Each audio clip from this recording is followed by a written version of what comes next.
Boa tarde. Bem-vindos ao PPP Américas. Quero saudar os nossos participantes em São Paulo. Quero saudar nossos participantes virtuais em toda a região. Temos hoje um painel muito interessante, vamos falar de aeroportos. Temos aqui participantes de peso que vou apresentar em alguns minutos, depois de fazer uma breve introdução. Uma questão logística, eu vou falar em português, alguns participantes irão responder em espanhol, mas a nossa tradução simultânea irá resolver o problema. Muito bem, entrando no nosso tema, depois de ter uma queda de até 95% no tráfego de alguns aeroportos, o setor de aviação foi, sem dúvida, o mais afetado pela pandemia. A boa notícia é que o setor tem se mostrado resiliente. Claro, não foi sem muito esforço, muito sangue, muita lágrima de todos os participantes do setor. Mas a prova dessa resiliência, por exemplo, no Brasil, é que as concessões não pararam, tanto a nível federal quanto a nível estadual, como a gente vai ver no estado de São Paulo. Embora a gente saiba que há riscos nas novas variantes, a visão é otimista e eu, pessoalmente, sou otimista com relação ao setor. Mas óbvio que algumas perguntas permanecem. E é isso que a gente quer discutir um pouco aqui hoje. O que aprendemos com a pandemia? Estamos prontos para outra pandemia? Estamos prontos para sair e recuperar o setor? Mas especialmente, considerando que a gente está no PPP Américas, que papel joga essa relação público-privada nesse ambiente e nesse contexto tão desafiador? Então, essas são algumas das perguntas que a gente vai discutir com os nossos painelistas.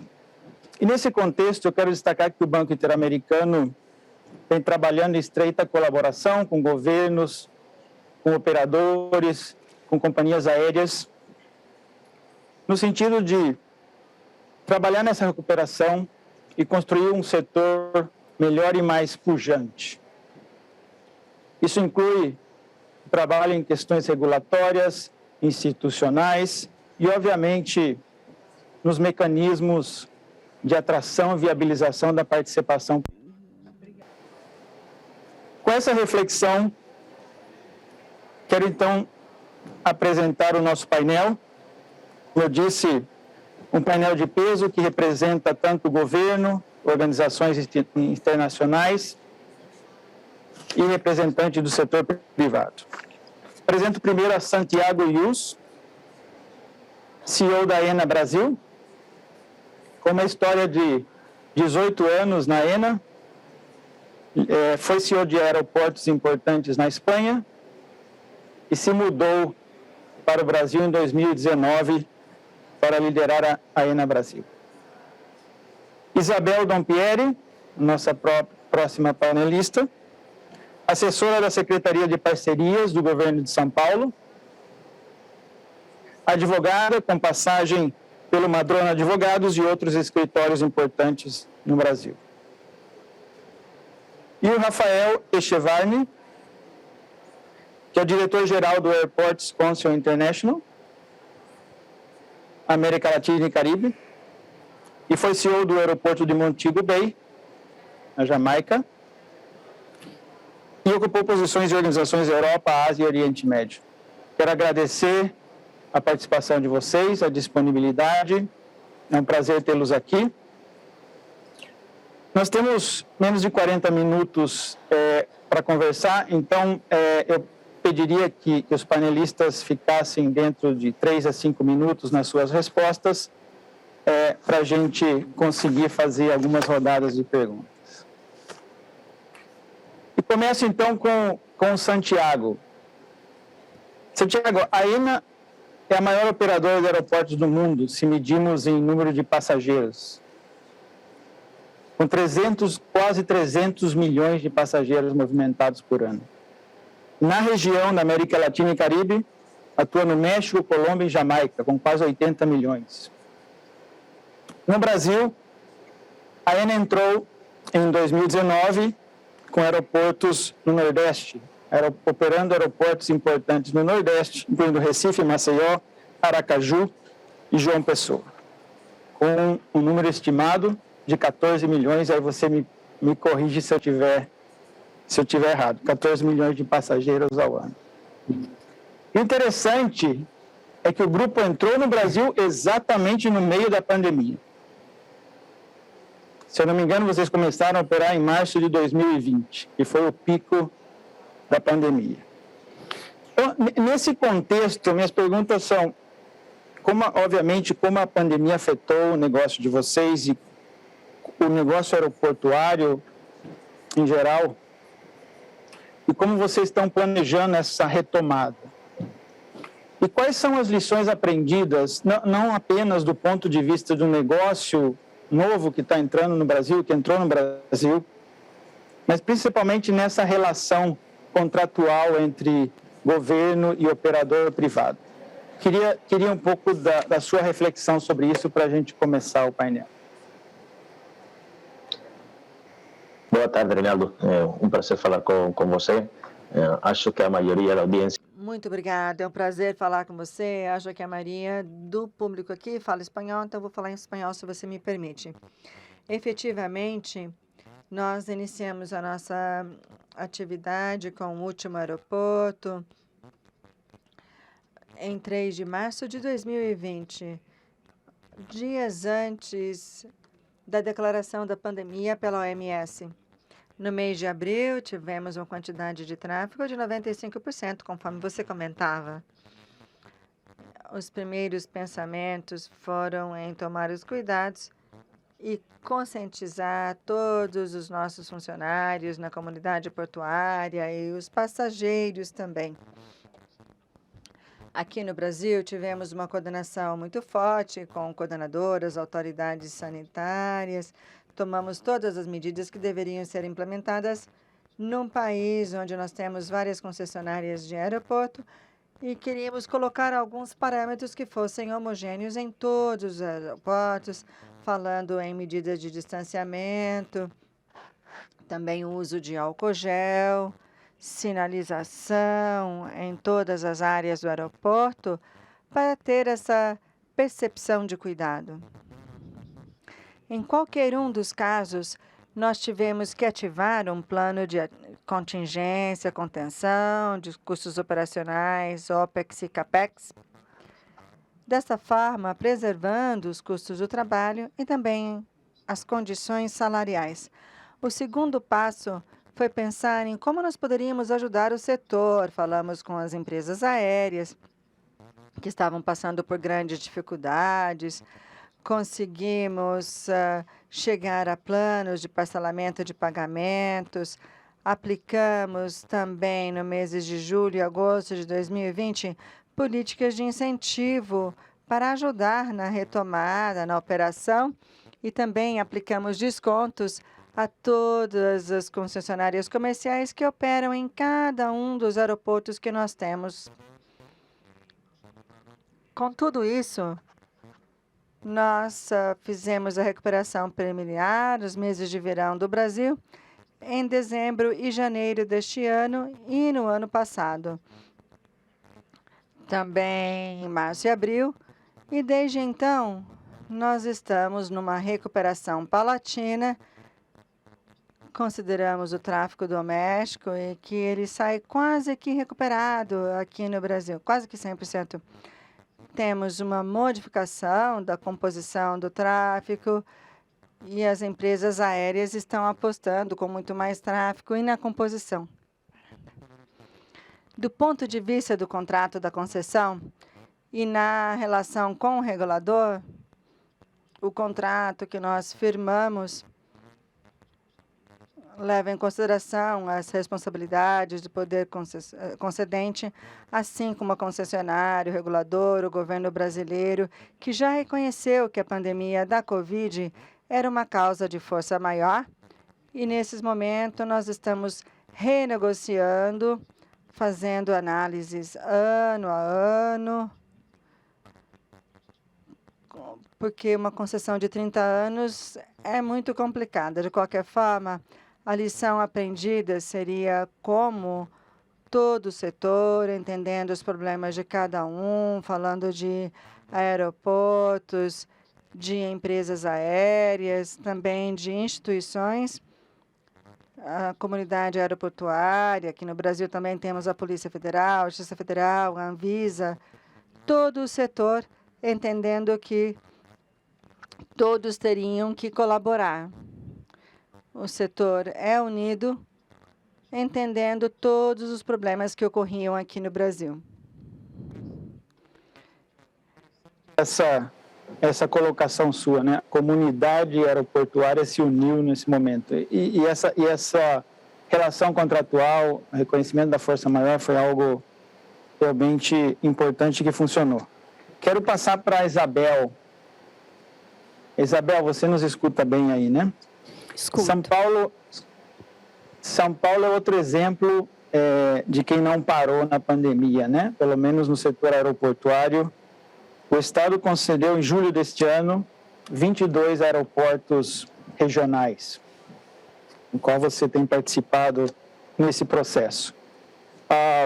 6 desses aeroportos têm voos comerciais regulares, mas muitos são de aviação executiva, com potencial, obviamente, para aviação comercial.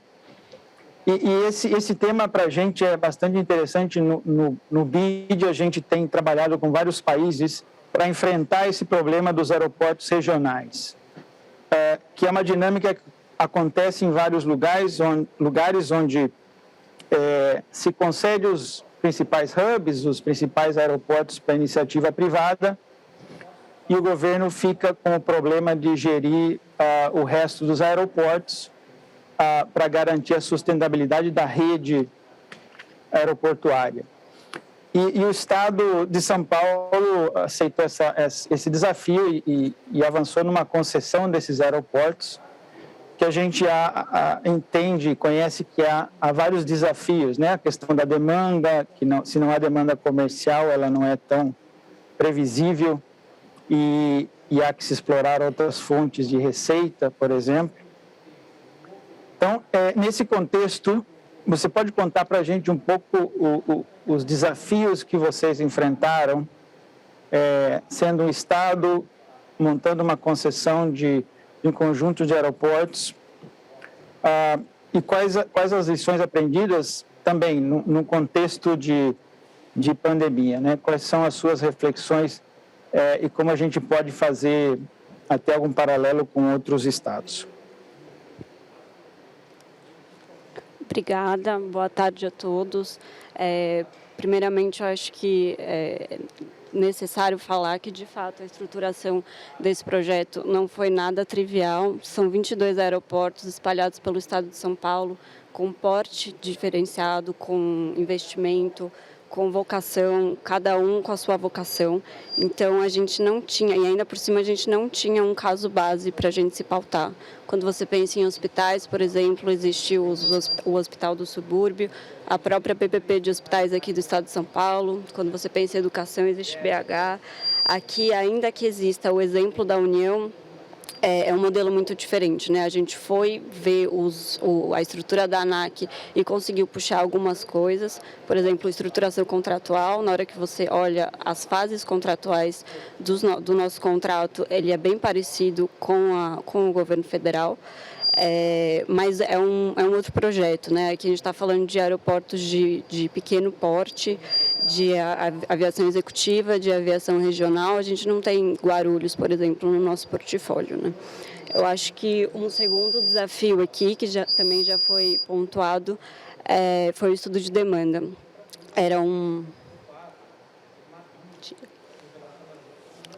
Perdão, pessoal.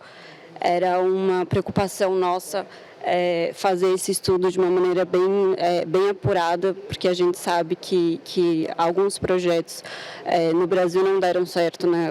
A gente tem alguma experiência aeroportuária que a demanda foi determinante para o não sucesso desses projetos.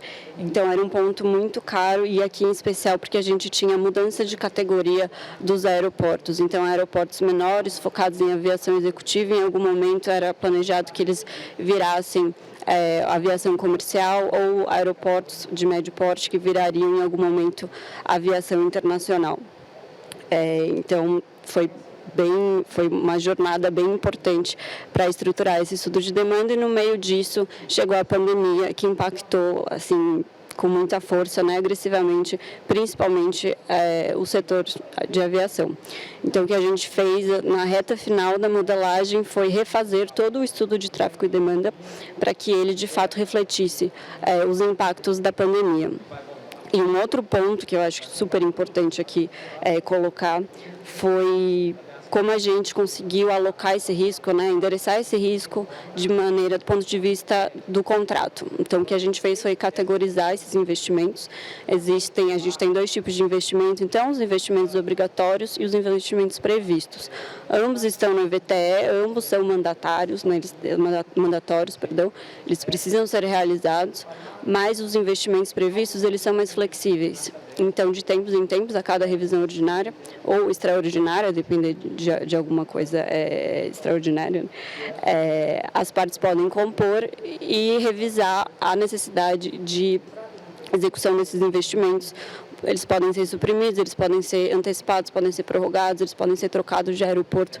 Então, a nossa ideia era flexibilizar a necessidade de realização desses investimentos para que a concessionária não precisasse realizar investimentos desnecessários. Então, se a demanda não se realizasse, esses investimentos não se realizem, né? Esses investimentos podem ser revisados. E, por fim, acho que um ponto que também já foi mencionado é a dificuldade e o desafio de se conceder um ativo que não é de titularidade do poder concedente do contrato de concessão, né? Esses aeroportos, eles são federais e são transferidos, e a administração deles é transferida para o Estado de São Paulo por meio de convênios. Então, a gente, no momento, né, ao longo da estruturação, a gente teve que olhar bastante para a legislação federal. Existe um decreto específico sobre isso, sobre aeroportos delegados a estados. A ANAC, ela faz uma análise sobre essa documentação, ela emite uma portaria dando anuência, e os próprios convênios, né? O desafio aqui é alinhar a obrigação contratual que está na documentação licitatória com os convênios. Então, por exemplo, no nosso caso, a gente teve que aditar todos os convênios ao longo dessa estruturação para que eles linkassem o prazo, principalmente, com o contrato de concessão. Então, assim, só para resumir, eu acho que, em termos de desafio, foi fazer uma modelagem do zero, sem ter um caso base de parâmetro. E de lições aprendidas, acho que a solução que a gente deu para esse problema de uma demanda instável, né, que a gente não conseguia prever de maneira firme, é uma lição que fica, né, essa divisão dos investimentos, e também a cautela aí ao se conceder um ativo de outra titularidade. Muito obrigado, Isabel. Interessante, e eu acho que o BID participou de parte desses estudos, né, junto com o Estado, e a gente vê que essa flexibilidade no desenho do contrato permitiu que o setor privado se apresentasse, né? A questão das receitas acessórias que eu falei, para mim é claro, né? Eu acompanhei que havia muitas dúvidas, né, de se essas receitas acessórias, questão imobiliária, se poderiam realmente fazer o projeto viável. A gente viu que o setor privado, com esse desenho contratual, respondeu a essa proposta, né? Eu acho que, às vezes, a gente pode até subestimar o que o setor privado pode trazer nesse tipo de projeto. E isso é um bom exemplo, que foi feito, que foi aproveitado. Passo para o Rafael agora. Rafael, quero aproveitar a sua perspectiva regional, saindo um pouco do Brasil e indo para a região América Latina e Caribe, que é a sua área de atuação. Obviamente, muitos aeroportos da região enfrentaram o problema de liquidez que eu comentei no começo. Poucas indústrias sobrevivem a uma queda de demanda de 90%, né? Então, qual é a situação agora e como a ACI prevê o futuro do setor? E quais áreas você acha que os governos devem se concentrar? E uma última parte nessa pergunta é como você compara a reação de outros governos, as medidas de outros governos com a do Brasil? A gente conversou com o Santiago um pouco como o regulador e o poder concedente atuaram nessa questão. Queria um pouco a sua reflexão mais regional sobre o tema. Perfecto, pues muchísimas gracias, Reinaldo. Claro, muito obrigado, Reinaldo. O impacto que a pandemia teve e está tendo no setor de transporte aéreo é enorme. Ninguém jamais pensou que seria dessa magnitude. O tráfego sumiu praticamente na região durante os primeiros meses da pandemia, mas como o Santiago disse anteriormente, aos poucos conseguimos ir recuperando as coisas. Com relação à região em geral e o impacto do tráfego, as velocidades têm sido diferentes. No caso extremo do México, por exemplo, no México eles não impuseram nenhum tipo de restrição, nem impõem ainda, com relação a voos, com relação à apresentação de testes para voar. Portanto, o México já voltou aos mesmos níveis de 2019. Inclusive, aeroportos estão até 20% acima do nível de tráfego de outubro de 2019. Depois temos outro extremo, como países como Chile, Argentina, onde tiveram restrições tremendas. Os últimos dados que eu tenho são de setembro e outubro para a região e os números estavam 30% abaixo dos números de 2019. E, no caso do México, é claro, temos aí o tráfego internacional, que ainda está restrito. Em alguns aeroportos no México está 15% abaixo dos números de 2019, com exceção da Cidade do México. É claro que os aeroportos sofreram muito, perdemos mais de 12,6 bilhões de dólares de receita, menos abaixo dos anos anteriores. Esse é o resultado acumulado durante a pandemia. E é claro que isso vai afetar muito o setor. Isso impactou muito os aeroportos e agora precisamos de investimentos na infraestrutura. Tudo isso é muito importante na nossa região. Na América Latina, nós precisamos de 94 bilhões de dólares nos próximos anos para conseguir adequar as infraestruturas ao aumento da demanda dos passageiros e também os ajustes necessários para conseguirmos essa neutralidade de carbono. Ou seja, são investimentos muito importantes, mas sofremos muito. Você perguntou sobre as diferentes reações dos países da região. Bem, o Brasil tem um destaque porque foi o país que teve uma reação muito mais rápida à situação.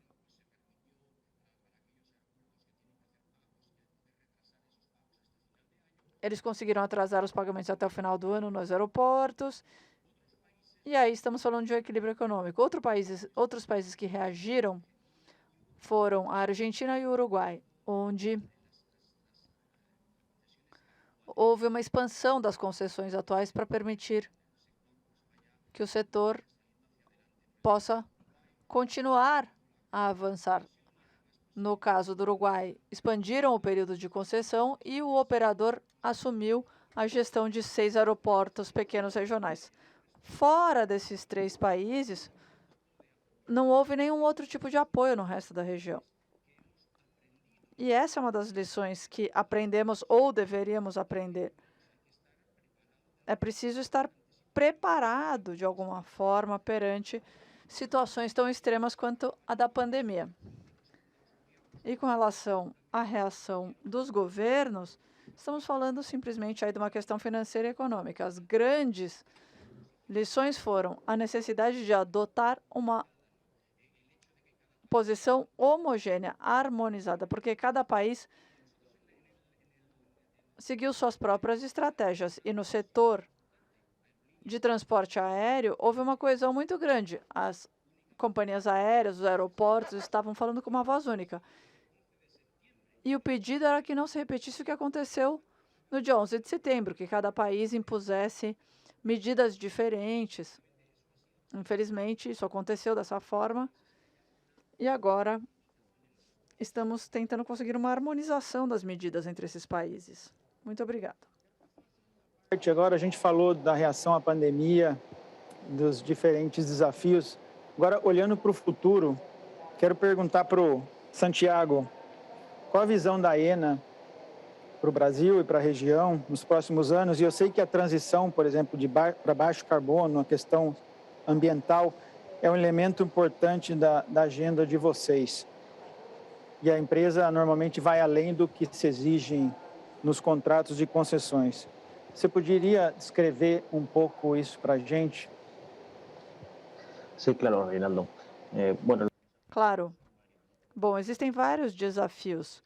Os mais importantes seriam superar a pandemia, recuperar a confiança no tráfego internacional, através, como o Rafael disse, da harmonização das exigências sanitárias, das restrições, para que os passageiros não se sintam perdidos ao fazer uma viagem. Outro seria, devido à infraestrutura aeroportuária, precisamos atender às necessidades de capacidade, de nível de serviço adequado, com custos competitivos, considerando todos os elementos adicionais trazidos pela pandemia. Precisamos ter um sistema mais eficiente que nos permita ser mais competitivos. Estamos falando de políticas de torres avançadas, torres remotas. Eu também diria que, tanto para a região latino-americana e principalmente para o Brasil, onde os índices de voos por habitante são bastante baixos, é crucial, de alguma forma, democratizar o transporte aéreo. Não só através de preços mais competitivos, mas também para que se possa gerar demandas adicionais. Então, precisamos eliminar barreiras de entrada, pois isso poderia gerar uma demanda adicional. Existem casos anteriores que aconteceram na Europa na década de 90 e também no México e na Colômbia.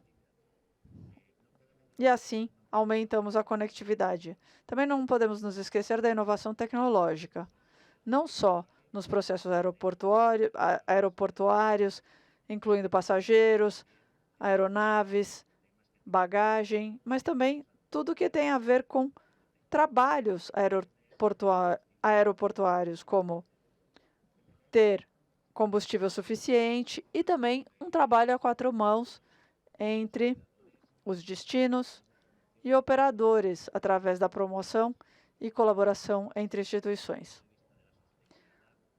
Do ponto de vista de sustentabilidade, eu acredito que a pandemia cobrou mais relevância para essa questão. Em 2017, já havia um documento estratégico sobre mudanças climáticas com os Objetivos de Desenvolvimento Sustentável das Nações Unidas para 2030, e precisamos considerar que nós somos responsáveis nesse setor. E nós, líderes, precisamos não só ter um consumo mais responsável, mas também conseguir fontes de energia limpa, promovendo políticas de autoabastecimento. Há pouco tempo que estamos no Brasil, conseguimos que 95% de nossas instalações sejam alimentadas por energia limpa. Além disso, também temos planos de utilizar energia fotovoltaica nos nossos aeroportos, para que possamos fazer o autoabastecimento. Como parte do nosso programa, temos o Airport Carbon Accreditation. E para isso precisamos ter um plano de ação climática que permita, primeiro, estabelecer um compromisso de neutralização de carbono e, posteriormente, ser mais ambicioso para chegar a zero emissão.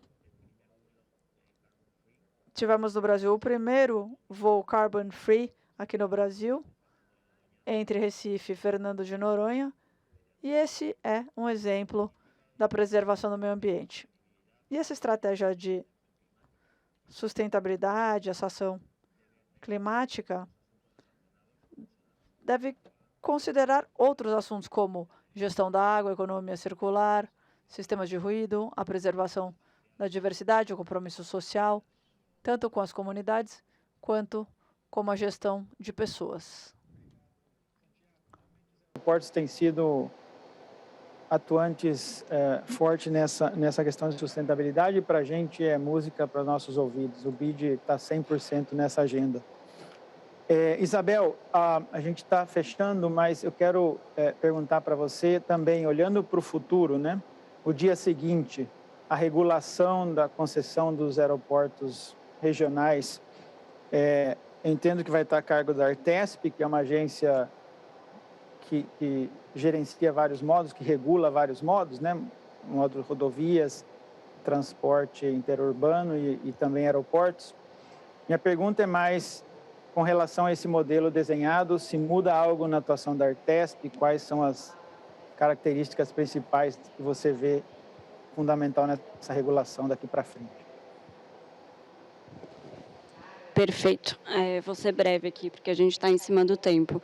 Eu acho que o ponto positivo aqui é que não existe novidade em termos de quem vai regular, né? A Artesp é bem famosa por regular rodovias, mas desde 2017 ela já regula os outros 5 aeroportos já concedidos, né? Aqui só um parênteses, esse projeto que foi listado em julho é a segunda rodada, 22 aeroportos. Em 2017 a gente leiloou mais 5. Então, com isso, 100% da malha aeroportuária do estado de São Paulo foi concedida. Mas a Artesp já tem experiência, então, né, na regulação de aeroportos, e foi bem importante a participação da agência na estruturação de projetos. Eles conseguiram dar bastante inputs que a gente conseguiu aprimorar de coisas que não estavam sendo conduzidas, né, não estavam dando muito certo na gestão desses aeroportos, dos 5 aeroportos, e hoje a gente conseguiu endereçar esses problemas na estruturação, na modelagem desses novos 22. Então, acho que a novidade aqui não tem novidade, o mercado já conhece, é o padrão Artesp, que está todo mundo muito acostumado, e a excelência que a gente conhece em rodovias sendo aqui utilizada nos aeroportos. Obrigado, Isabel. Para a gente fechar, então, Rafael, voltando no tema de sustentabilidade, como a pandemia afetou e quais são os planos daqui para frente nessa agenda de descarbonização? Eu sei que a ACI tem um papel fundamental, o Santiago já citou o exemplo da ENA, só para a gente fazer o fechamento. Não, efectivamente, Santiago já... Sim, o Santiago já tocou nos pontos mais importantes. Além disso, eu gostaria de dizer que o meu maior medo era que a questão ambiental fosse esquecida devido à pandemia. Mas temos visto que os aeroportos têm sido responsáveis, têm se unido através do programa Airport Carbon Accreditation, é um programa mundial, e medidas concretas têm sido tomadas para se reduzir a pegada de carbono. Aqui na região temos aeroportos que têm um nível mundial, o aeroporto de Galápagos, de Guayaquil, de Quito, já chegaram ao nível máximo de zero emissão. Então, essa é uma boa notícia. Outro objetivo que temos é explicar melhor para a região o que os aeroportos podem fazer para reduzir as emissões e chegar a esse objetivo de 2050, atingir net zero. Eu quero agradecer, a gente reconhece a importância do setor aéreo, a gente espera que o pior já tenha passado e agora é hora de olhar para o futuro. no qual vai ser muito importante essa associação entre governos e setor privado, que é o que move o setor. E da parte do BID, a gente vai estar de portas abertas para contribuir nessa agenda. Quero agradecer o debate de alto nível. Muito obrigado a todos. Boa tarde. Obrigada. Gracias, buenas tardes. Obrigado. Muito obrigada.